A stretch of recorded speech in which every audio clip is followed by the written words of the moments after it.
You see here we've got, now this is recyclable, this is great, but it's half full, so it's wasted food. Coconut water, fantastic, fantastic for you, 100% pure, and it's thrown away half full. We waste a huge amount of the food we buy. It's very difficult to tell if this is recyclable or not. And I think that's one of the problems, that people want to recycle, but they don't know which bag it should go in, what is recyclable, what isn't. It's different all over I don't know about New York, whether we find these signs confusing, whether we're not being told clearly. But I believe, certainly in London, in England, it's different as you go through the country. There are different ways of collecting garbage, there are different methods, and it's just confusing for everybody. I know that people would like to be able to do the right thing, and I think it's up to the authorities to make sure that anything that's manufactured clearly tells you what to do with it. This can be recyclable, this cannot be. And then I hope when we come to buy something, we'll look at it and say, that can't be recycled, I'm not going to buy it. I'm not going to bother with it. Yeah. So it's not just consume, consume, consume. That's right. That seems to be what's getting us into trouble.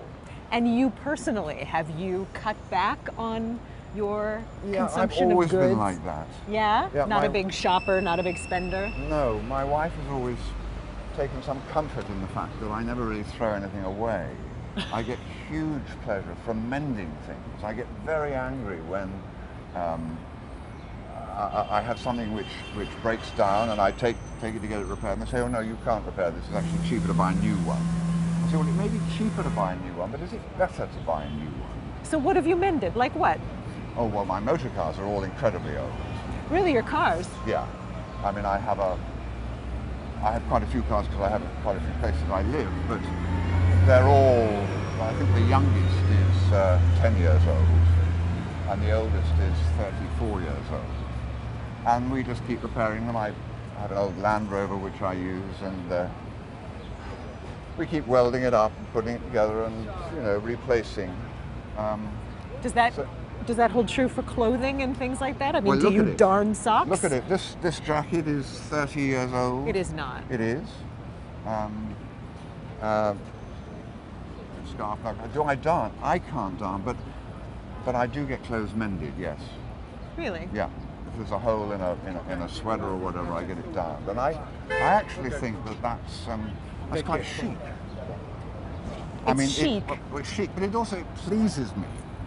It pleases me, and you know, I don't want to throw away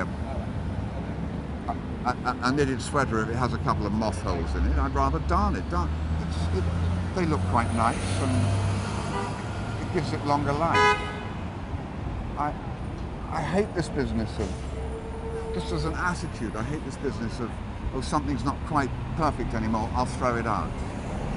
Whether it's a sweater or whether it's marriage, I think we have to keep repairing ourselves. I mean, we're doing it all the time, aren't we? Trying to keep healthy. And I think we should do the same with things.